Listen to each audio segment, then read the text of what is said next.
My name's Gustav, I'm from Young Guns, and you're listening to Morgan Richards on Radio Cardiff.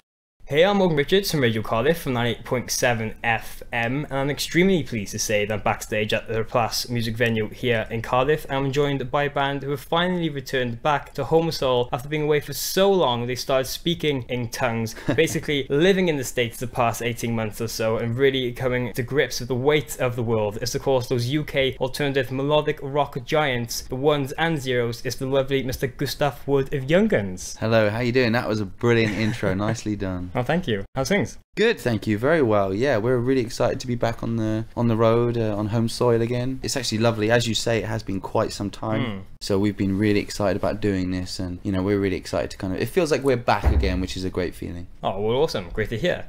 So Gustav, to start, as fans and spectators here in the UK, it seemed that you guys have been away for quite a while, when in reality you've been extremely busy, basically setting up shop and branching out in the States, touring, making a name for yourselves, and writing new music over there for the best part of the last 2 years on and off. After being in the US doing so much as of late, I'm sure it's been surreal to break out into a place with so much diversity and competition in music, but still having the army of loyal fans continuing to support you back home. It is, yeah. I mean, it's an extremely different place in a lot of ways. All of the obvious ways, of course, it's much larger and all of that kind of stuff. So much ground to cover and so many different people to meet, and it's a really unique place, I think, the United States. And fundamentally, we're a band that started writing music in our bedrooms, and then down the bottom of Ben's garden in a little cabin that his parents had, and it was a very organic, natural way that we started this band. Certainly never imagined that we would end up touring, especially so as frequently as we have done in the States. But we were lucky. We had a good response to our first ever single. We had some luck on the radio over there, and rock music is driven by the radio in the States, and we just found that we just had to keep going back because the demand was there, and as much as we missed being at home, it wasn't really something that we could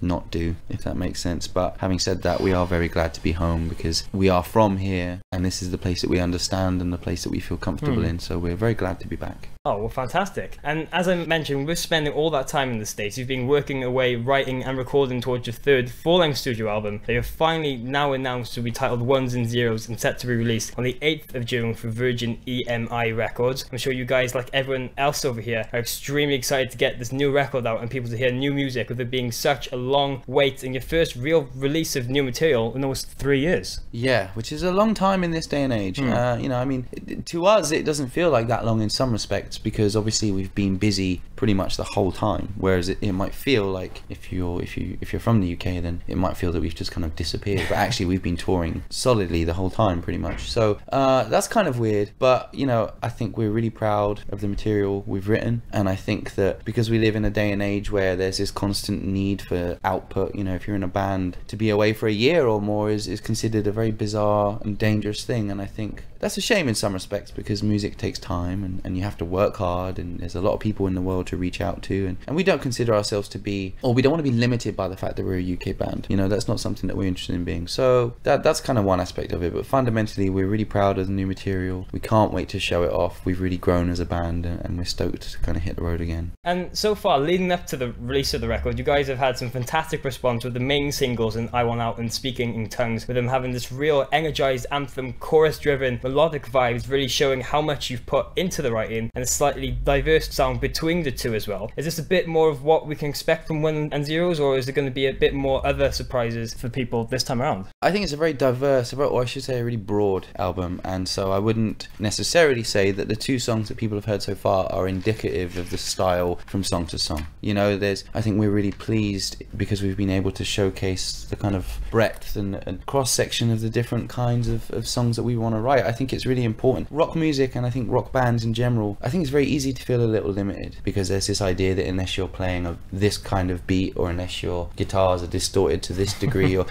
I think it can be quite a restrictive genre, and that's not really something that we're interested in too much. We'll always be a rock band, but I don't see why rock music as a definition can't be a slightly more fluid thing than sometimes people think that it's allowed to be. And I think the time that we're living in at the moment, I actually believe that people are more open-minded than ever before, and the kind of sub-genre definitions or boundaries that people used to adhere to really strictly. I don't think people are like that anymore. You know, people will listen to Drake just as much as they'll listen to Taylor Swift, and they'll also be listening to Enter Shikari or who. You know, I think that that's a really exciting thing, that someone can like bring me the horizon in one direction, and that is the world that we live in. And I don't want to appeal to either one of those bands' audiences, but I also am not interested in alienating them. I just want to write music that I think is good and interesting and has energy and feels honest and real, and I think that's the record we've written. Oh, awesome. Well, very looking forward to listening to the rest of the record when it's released.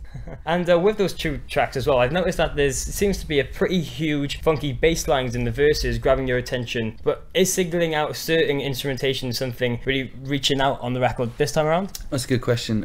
Yeah, I think that, well, it really just came from this place where we've grown as songwriters, and I think that going back to what we're talking about with rock music and the kind of limitations that you can have, or people can, in terms of what people expect you to do, I think that we just wanted to make sure that every single thing that we were doing was important to the song, and that everything felt considered, you know, because too often I think it's easy to just think about just the melody or just the chord progression, and you know, you'll get a lot of rock drummers that are just there smashing away behind a kit, and that's great, there's a primal energy in that, but you know, I wanted everything to be in a song for a reason and to do a job, and so every rhythm had to be important and had to have character and had to be unique and had to do its thing. We didn't want anything to just be kind of plodding away in the background. We wanted everything to have an identity and a purpose. Does this bit need to be there? Do we need to have 100 tracked guitars? Is, you know, when 2 will do the job, or whatever. And I think we've definitely in the past been guilty of having a very dense sound, and this time it was just about making sure that every element of the song needed to be there and was important, because I think that the art of good songwriting is economy, making everything important and not having things that don't need to be in there. So I think it's just a fact that we've grown as songwriters and we want to achieve more, and I don't mean in the sense of sales or fans, I mean in terms of being proud of ourselves as and considering ourselves to be good songwriters. And now just recently you guys have announced that you'll be heading out for your first UK headline tour on what seems like forever. The huge run of shows spreading out across March, April, May and June. Yeah. I'm sure you guys are going to be very excited to be heading out to these shows now. Yeah, absolutely. I mean, it's an international run. So we do a couple of weeks in the UK and then we head out to the States and then we head straight back to the UK for kind of the second leg, I suppose, of our UK headline tour. And we're delighted to be playing in Cardiff again because it's been way too long. The date that we're playing in Cardiff is on the 4th of June and it's at Plas, and so we can't wait. The shows are a little more intimate than some of the shows we've done in a while, and the goal is to kind of get back out there and reconnect with people and just enjoy what's hopefully going to be like an intimate and a face-to-face experience. We're super excited about it. And last year you guys did a few huge shows at Reading and Leeds Festival and supporting Brimming Horizon and Wembley Arena, but it's been so long since headlining over here, really. It has indeed. I mean, we did Reading and Leeds and we did a couple of warm-up shows for Reading and Leeds Festival, and then obviously we did play with Bring Me the Horizon at Christmas, but it's been far too long, and that's simply because we have commitments overseas. And whilst I'm glad about the fact that there are people across the world that enjoy our band, that's a privilege really, and not one you can ignore. I can't wait to get back out there because we have people over here that mean so much to us, and we've been very lucky to be able to be in a band, and in no small measure is because of the fact that we have an audience over here of people that like our music. And I love the idea that we're finally getting back to connect with them and play the songs that hopefully they want to hear. And Gustav, just a couple more things now before you go. Obviously, with the new album coming out now in June and the massive tour for the next couple of months, what else can we expect from Young Guns in the very near future? Well, we're just about to drop a video for Speaking in Tongues, which in fact we filmed it like perhaps 2 weeks ago. So we just got a new video for Speaking in Tongues, which is really cool. Really excited about that. It's quite dark and not necessarily what people will expect from the song, which was fun.